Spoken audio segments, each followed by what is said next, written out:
Assalamualaikum warahmatullahi wabarakatuh. Kami dari kelompok 2 ingin mempresentasikan hasil diskusi kami yang berjudul Aktiva Tetap. Sebelum kelompok kami ingin mempresentasikan hasil diskusi kami, saya ingin memperkenalkan anggota saya terlebih dahulu. Yang pertama, Fatimah Zahro, yang kedua Novelita Prasioni Untari, yang ketiga Ratih Dewi Anggraini, yang keempat Tika Listiani, yang kelima Nabila, dan yang keenam Anissa Safitri. Kemudian saya akan menjelaskan tentang harta atau aktiva. Harta atau aktiva atau aset. Pengertian, semua kekayaan yang dimiliki suatu perusahaan, baik berwujud maupun tidak berwujud, yang dapat dinilai dari uang dalam operasi perusahaan. Pertama, aktiva lancar atau current asset. Kedua, investasi jangka panjang atau long term investment. Ketiga, aktiva tetap atau fixed asset. Keempat, aktiva tetap tak berwujud atau intangible fixed asset. Selanjutnya saya akan menjelaskan pengertian aktiva tetap.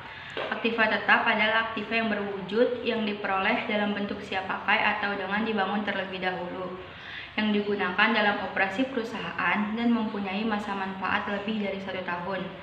Aset jenis ini sangat penting bagi perusahaan manapun. Aset tetap juga dikenal sebagai aset modal dan dilambangkan dengan istilah properti, pabrik, dan peralatan di neraca. Aset tetap tidak dapat dengan mudah diubah menjadi kas. Karakteristik aktiva tetap. Di poin ke-1 ada tidak ditunjukkan untuk dijual kembali. Poin kedua, masa manfaat ekonomi lebih dari 1 tahun. Poin ketiga, aset digunakan dalam aktiva normal perusahaan. Poin keempat, mempunyai nilai material dengan harga aset cukup signifikan. Tangible fixed aset memiliki wujud fisik.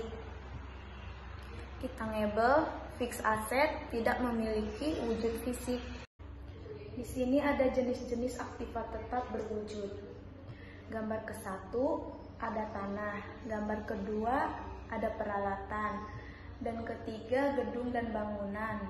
Gambar keempat ada kendaraan, dan gambar kelima ada mesin. Jenis-jenis aktiva tetap tak berwujud. Yang pertama ada goodwill atau nilai lebih yang dimiliki suatu perusahaan karena keistimewaan tertentu. Yang kedua ada hak paten atau hak tunggal yang diberikan pemerintah kepada seseorang atau badan karena penemuan tertentu. Yang ketiga ada hak cipta atau hak tunggal yang diberikan pemerintah kepada seseorang atau badan karena hasil karya seni atau tulisan atau karya intelektual. Yang keempat ada merek dagang atau hak cipta yang diberikan pemerintah kepada suatu badan untuk menggunakan nama dan lambang bagi usahanya. Yang kelima ada hak sewa atau hak menggunakan harga tetap pihak lain dalam waktu yang panjang sesuai dengan kesepakatan. Yang keenam ada franchise atau hak istimewa yang diterima oleh seseorang atau badan dari pihak lain untuk mengomersialkan formula, teknik, atau produk tertentu. Di sini saya akan menjelaskan contoh soal dari aktiva tetap. Yang pertama, ada penyusutan aktiva tetap dengan metode garis lurus. Mesin disusutkan dengan metode garis lurus dan diketahui harga perolehan mesin 400 juta, taksiran umur ekonomis 5 tahun, dan taksiran nilai residu 40 juta. Dengan menggunakan rumus harga perolehan dikurang nilai residu dibagi umur ekonomis sama dengan biaya penyusutan. Jadi 400 juta dikurang 40 juta sama dengan 360 juta dibagi 5 tahun, hasilnya 72 juta. Jurnal umumnya dicatat, biaya penyusutan mesinnya di debit 72 juta, akumulasi penyusutan mesinnya di kredit 72 juta.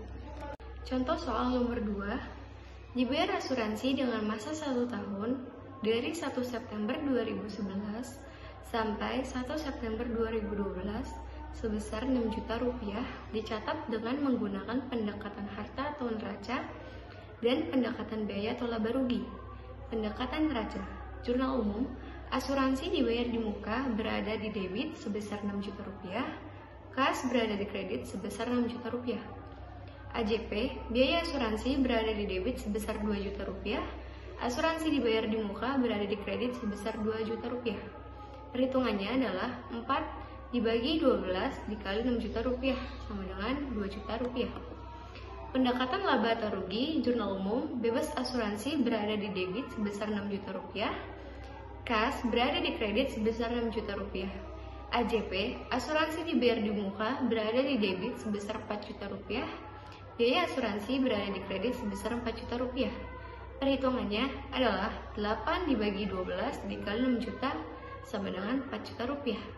Sekian presentasi dari kelompok kami, kurang lebihnya mohon maaf dan semoga apa yang kami sampaikan di materi ini bermanfaat bagi kalian semua. Wassalamualaikum warahmatullahi wabarakatuh.